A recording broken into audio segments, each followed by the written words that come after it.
નમસ્તે મિત્રો, સ્વાગત છે તમારું મારી ચેનલ ધર્મિષ્ઠાની રસોઈમાં। આજે આપણે ભીંડાનું શાક બનાવીશું, જે આપણે ભર્યા વગર મસાલા ભીંડાનું શાક બનાવીશું। જેના માટે મેં 500 ગ્રામ જેટલો ભીંડો લીધેલો છે। જે કૂણો ભીંડો લેશી તો આપણું શાક એકદમ સરસ થશે। હવે તેને આપણે બે ભાગમાં આ રીતે કટ કરી લેશી। તો તેના ડીટીયાનો ભાગ દૂર કરી અને આપણે આ રીતે બધા જ ભીંડાને બે ભાગમાં કટ કરી લીધેલો છે।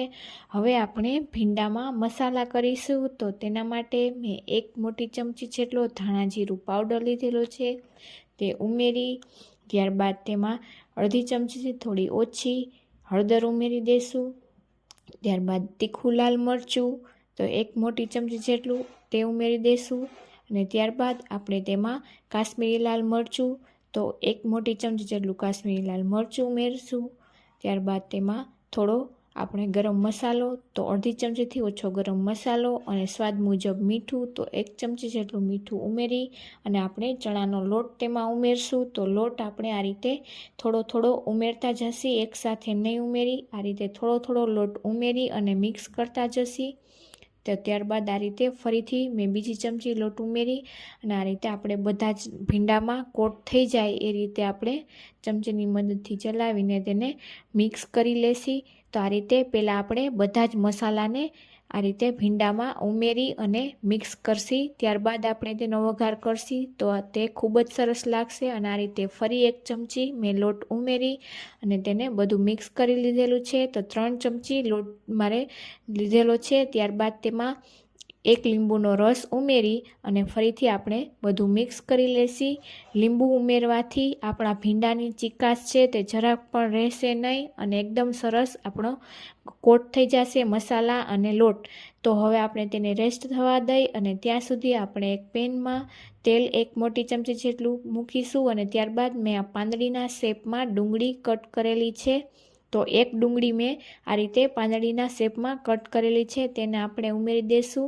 તો તમે લાંબી સાઈઝની કટ કરીને પણ ઉમેરી શકો।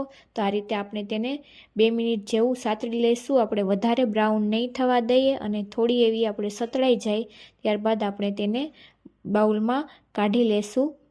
અને ત્યારબાદ આપણે તે જ તેલમાં આપણે જે ભીંડાને સાઈડમાં કોટ કરીને રાખેલો હતો તો તમે જોઈ શકો છો કે તે સરસ લોટ એકદમ સરસ અને મસાલા પણ સરસ ભળી ગયા છે। તો હવે આપણે તેને પણ ફ્રાય કરી લેશું।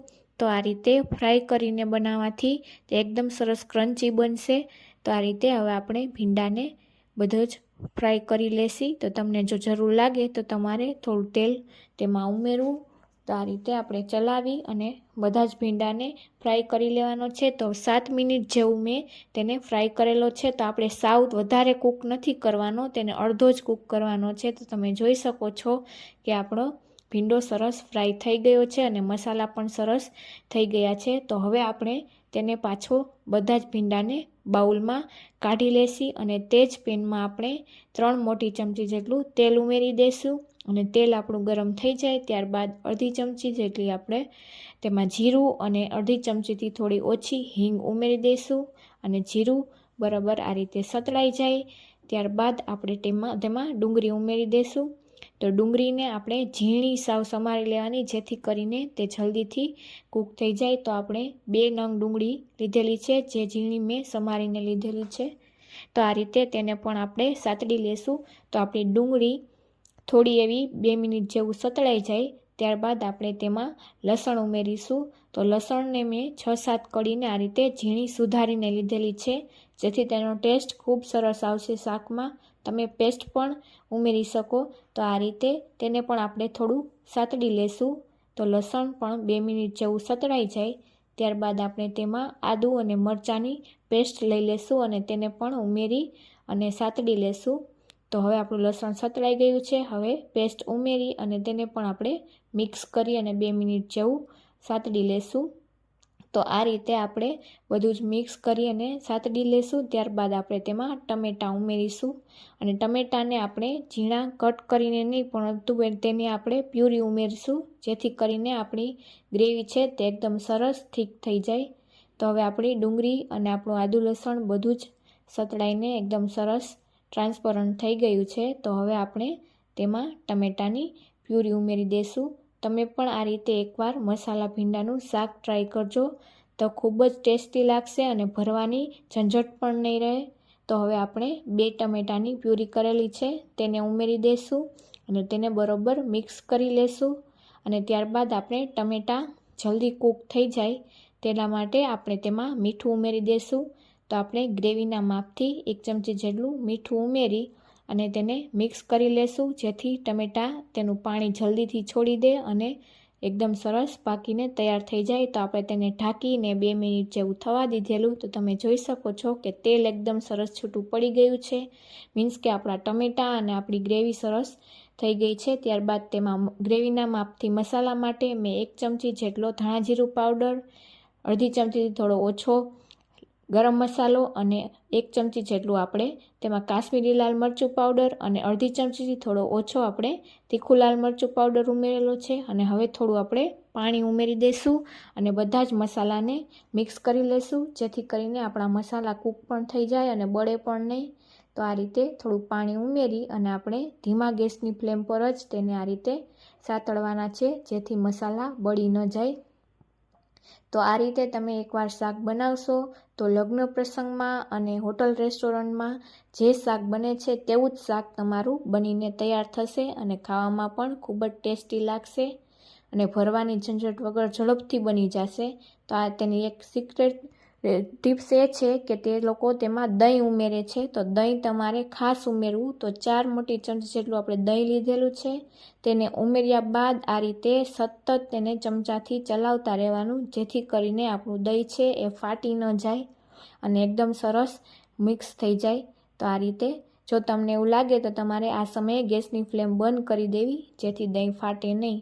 તો આપણે સાવ સ્લો ગેસની ફ્લેમ પર જ આ રીતે સતત ચલાવીને તેને સાતળી લેશું. તો તમે જોઈ શકો છો કે આપણું દહીં પણ સરસ આ રીતે મિક્સ થઈ ગયું છે.